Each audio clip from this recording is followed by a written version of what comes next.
Bismillahirrahmanirrahim. Assalamualaikum warahmatullahi wabarakatuh.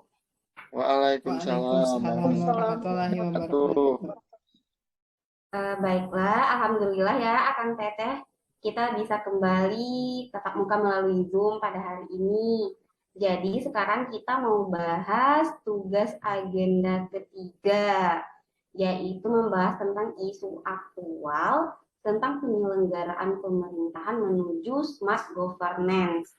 Jadi kita mulainya dari perorangan dulu kali ya Teh ya. Nanti masing-masing dari Teteh sama Akang jelasin dulu apa itu smart ASN sama smart governance, baru kemudian jelaskan apa penerapannya di tempat kerja masing-masing. Tapi sebelumnya kita doa dulu kali ya. Doa mulai.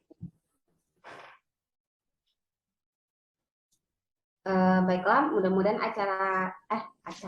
mudah-mudahan diskusi kita berjalan dari lancar dari awal sampai akhir. Amin ya rabbal alamin. Amin. Langsung saja. Nanti kalau misalkan ada yang mau menanggapi atau bagaimana boleh setelah dari kita itu menjelaskan apa penerapannya di tempat kerja ya. Langsung saja kepada Kang Ius nih yang pertama. Silahkan Kang Ius. Terima kasih. Assalamualaikum warahmatullahi wabarakatuh. Waalaikumsalam warahmatullahi wabarakatuh. Berhubungan dengan tugas kita ya tentang smart governance. Smart governance itu berarti tata kelola pemerintahan yang cerdas ya. Dengan perkembangan teknologi yang begitu pesat, tentunya akan berefek ke berbagai sektor. Salah satunya yaitu sektor birokrasi pemerintahan. Nah, kita yang berada di birokrasi pemerintahan sebagai ASN tentunya harus beradaptasi ya dengan perkembangan teknologi. Untuk di BKPSDM tentang smart governance ada beberapa aplikasi, yaitu yang pertama Sirancage, yang kedua Samara, sama yang ketiga aplikasi Klik. Untuk Sirancage sendiri merupakan aplikasi penilaian kinerja ASN ya, yang setiap hari kita isi. Nah, itu Sirancage. Sirancage ini sudah berbasis online. Artinya bisa diakses di mana saja dan kapan saja. Kalau dulu pembuatan SKP itu kan manual ya. Nah, sekarang itu sudah digital. Kita bisa membuat laporan per hari, per bulan, ataupun per tahun. Nah, dengan Sirancage ini juga penilaian tidak hanya dari atasan ke bawahan, tapi juga bisa antar teman sejawat. Nah, nanti misalnya Teh Imas satu kantor nih sama Teh Ayuda, nah nanti bisa saling menilai, begitu Teh.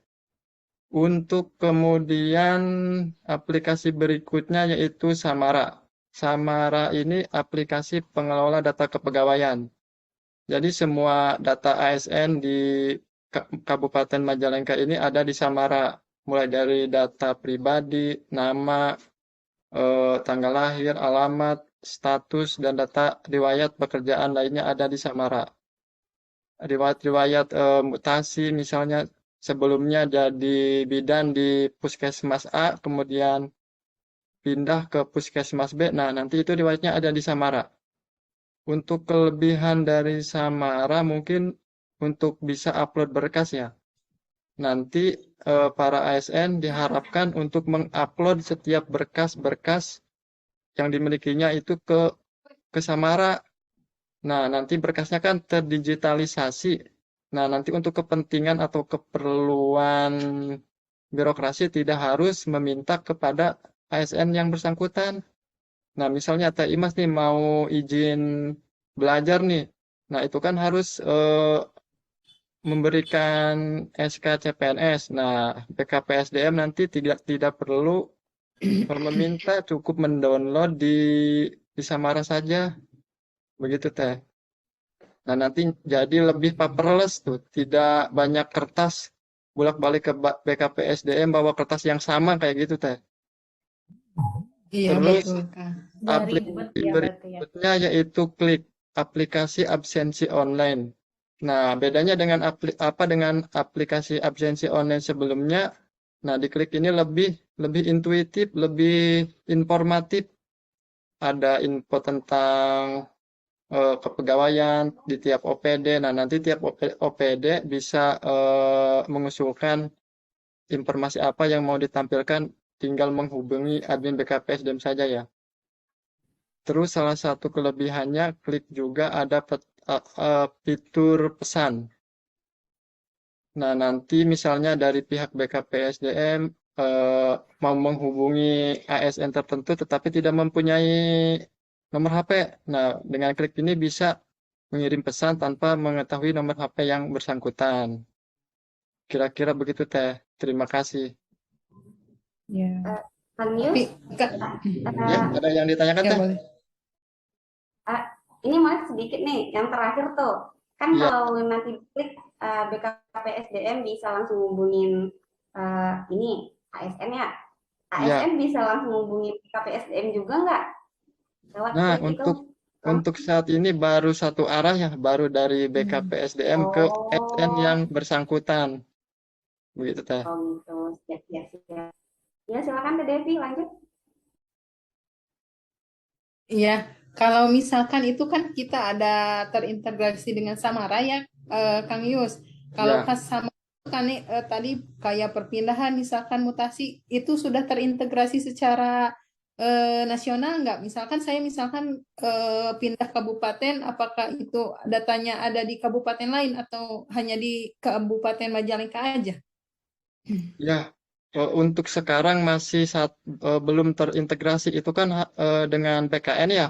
Ada lagi Hmm. aplikasinya yang itu mah SAPK. Jadi untuk sekarang di BKPSDM itu memegang dua aplikasi, aplikasi Simpek khusus untuk daerah yaitu Samara ya. Nah, kalau misalnya untuk perpindahan nanti diupdate lagi di aplikasi milik BKN yang di SAPK. Jadi diupdate-nya dua kali sekarang mah. Di Samara dulu, Oh, begitu. nanti baru di milik BKN. Begitu, Teh. Ya. Oke, Ya, makasih Kang Yus.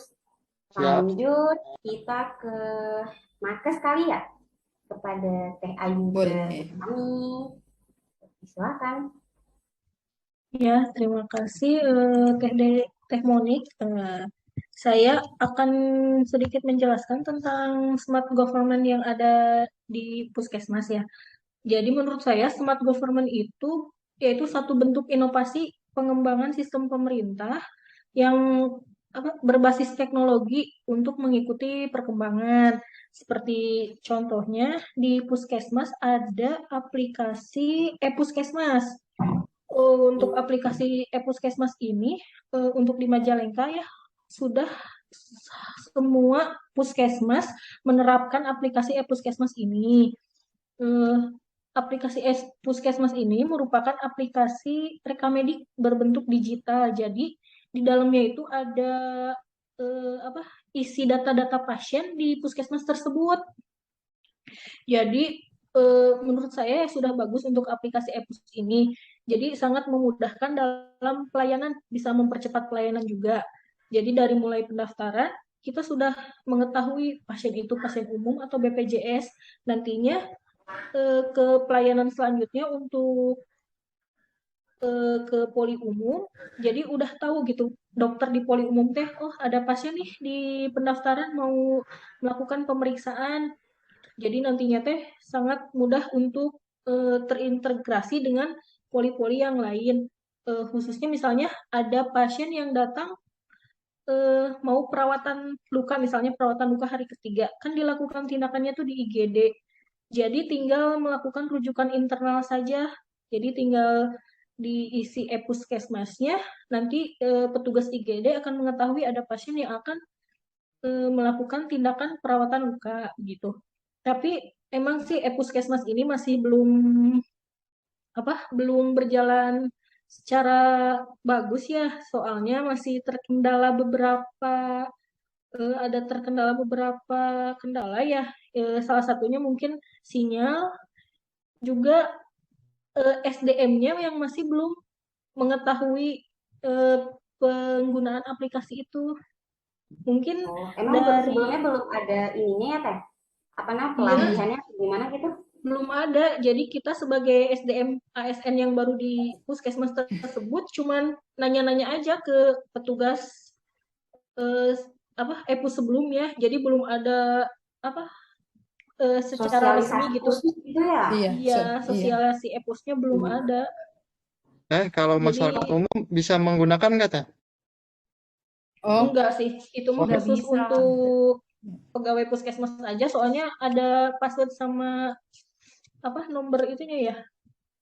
Iya, ada akun ya menambahkan ya izin menambahkan Teh Ayuda karena itu milik karyawan misalkan dioperasikan hanya untuk karyawan puskesmas saja Pak Kang Yus karena itu memiliki akun sama password tersendiri. berarti Jantan belum ada ya buat masyarakat umum ya aplikasinya ya? Atau udah ada? belum Belum. Belum ya? Belum belum kan? belum ini hanya internal di bagian puskesmas saja. Siap, siap, Tapi siap, itu siap. udah terhubung antara puskesmas yang satu dengan yang lain nggak sih Teh? Atau satu puskesmas Oh, aja? ini hanya terintegrasi di internal satu puskesmas aja, Teh. Nah, Oh, dari Simpus kita terintegrasinya hanya poli-poli. Jadi kayak poli umum nanti terintegrasinya ke poli umum, ke poli KIA, KB, MTBS, imunisasi. Nah, nanti di akhir kita ada tuh kayak laporan. Jadi muncul kalau misalkan ada laporan untuk memerlukan ini diagnosa penyakit terbanyak, nah bisa dilihat dari EPO. oh gitu. Iya, jadi untuk Oke. berkaitannya dengan apa kita sebagai ASN itu ini efektif dalam pelaporan. Terus pelayanan ke pasien istilahnya jelas ya, efektif efisien.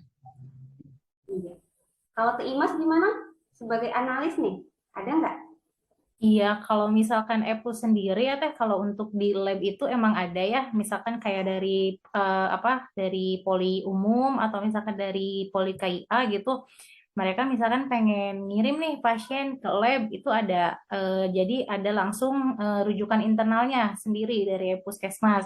Nanti di saya Hmm. pun akan muncul gitu, oh ternyata ada nih yang mau periksa kayak misalkan gula darah atau misalkan ibu hamil mau periksa urinnya atau misalkan hemoglobinnya itu langsung dan saya pun bisa langsung menginput hasil. Jadi sebenarnya kalau di EPUS ini mungkin kayak register juga ya karena ada riwayatnya gitu. Dan kan lebih jelas dari datanya dari awal data pasien tersebut datang kan semuanya itu lengkap gitu sampai misalkan nanti ke hasil sampai nanti terakhir itu sampai di pemberian obat gitu di farmasi. Jadi semuanya lengkap sih kalau untuk di Puskesmas gitu. Terima kasih, Teh Imas. Lanjut Monik ya. Eh, sebagai penyuluh pertanian nih, otomatis Monik ini harus mengikuti perkembangan. Karena kan Monik berhubungan langsung dengan petani. Jadi, kenapa kita harus menjadi smart ASN? Karena dengan menjadi smart ASN, baru bisa terbentuk smart governance.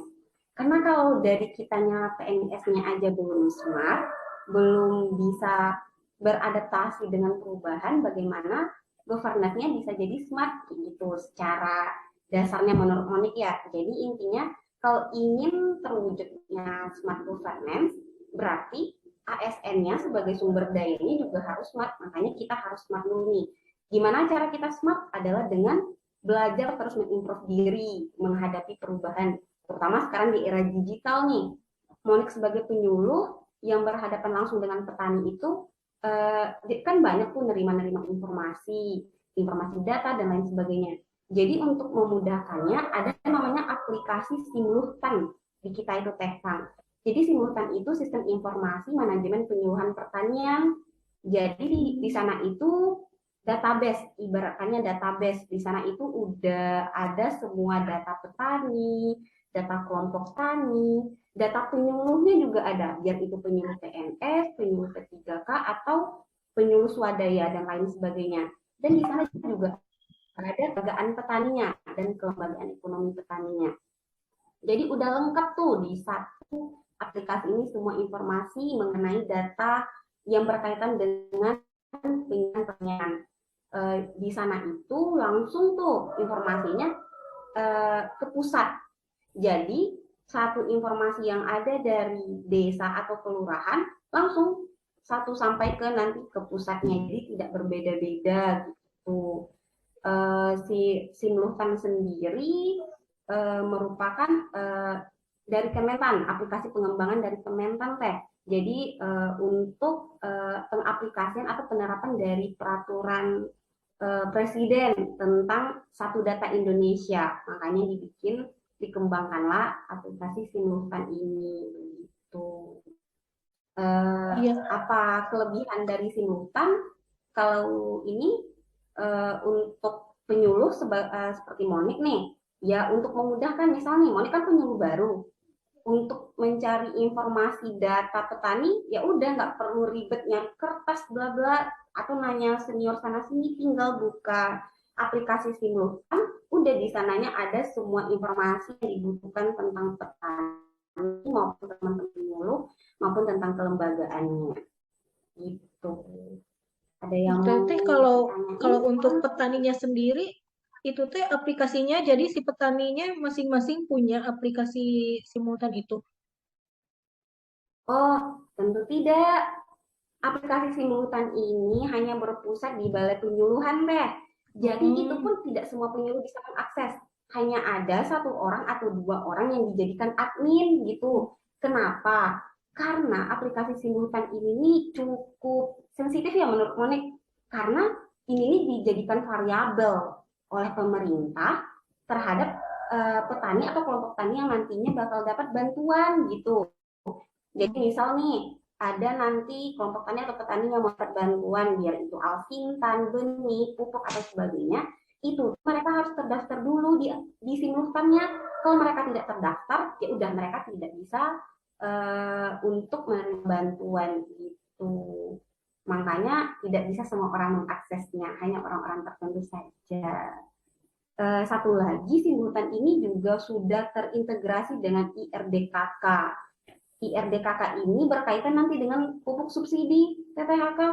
Pupuk subsidi, kalau misalkannya petaninya belum terdaftar di Simultan, berarti tidak bisa terdaftar di IRDKK. Kalau tidak terdaftar di IRDKK, tidak bisa mendapatkan kartu tani, yang artinya petani tidak bisa mendapatkan pupuk subsidi, begitu. Jadi semuanya sudah saling terintegrasi. Untuk Gimana? pendaftarannya gratis ya Teh ya? Gratis apa? Gratis.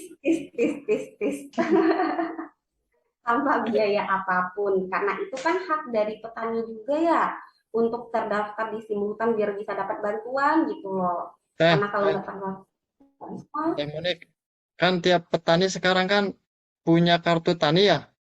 iya. Nah, hubungannya sama aplikasi itu apa teh? Nah, Apakah iya ada itu tadi berhubungan? kan berhubungan banget Kang. Kalau dia tidak terdaftar di Simultan Kang, dia tidak bisa dapat kartu tani kayak gitu. Bisa dapat Jadi subsidi ya berarti ya?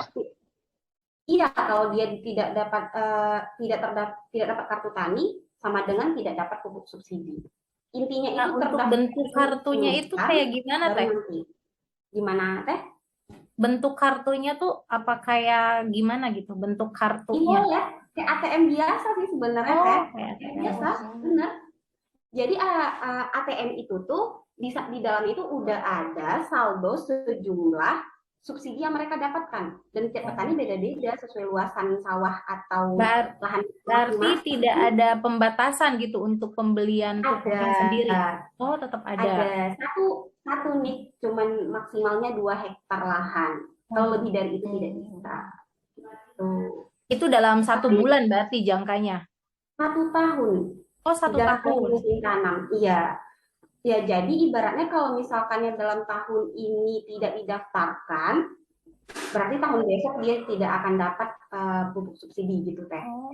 Semua pengikutannya itu di tahun sebelumnya kayak gitu. Misalnya tahun ini udah mulai lagi nih pengikutan data IRDKK untuk mendapat pupuk subsidi sampai nanti di bulan November terakhir. Kalau nggak masuk nanti di bulan November, berarti di tahun 2023 nanti dia tidak dapat pupuk subsidi. Begitu. Walaupun dia punya kartu berarti ya Teh. Iya, benar. Karena harus ada update data lagi. Kalau tidak diupdate berarti dia tidak termasuk lagi untuk dapat pupuk subsidi untuk tahun berikutnya.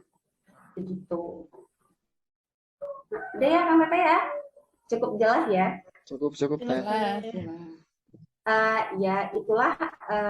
Jadi dapat kita simpulkan ya, Kang Teteh, ini sepertinya semuanya ini sesuai dengan apa nih peraturan presiden kali ya untuk satu data Indonesia gitu loh. Ya, Jadi satu tidak, data Indonesia, satu data digital Terintegrasi.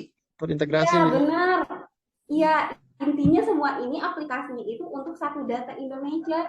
Jadi antara data yang satu dan data yang lain itu tidak berbeda-beda gitu ya. Dan sangat memudahkan kita sebagai ASN gitu ya. Apakah semua aplikasi ini memudahkan kita kayak tadi Kang Yus, memudahkan kita dalam kenaikan pangkat dengan tidak bawa berkas, terus e-push dengan tidak banyak nanti antrian dan sebagainya, dan Monik petani dengan mudah dapat bantuan gitu ya.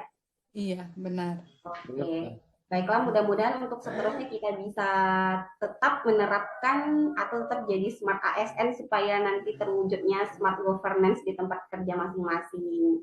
Amin. Oke, Amin. amin. Terima kasih. Sekian dari Monik ya, sekian juga dari kita semua. Wabillahi taufiq wal hidayah. Wassalamualaikum warahmatullahi wabarakatuh. Waalaikumsalam. Waalaikumsalam warahmatullahi wabarakatuh. wabarakatuh.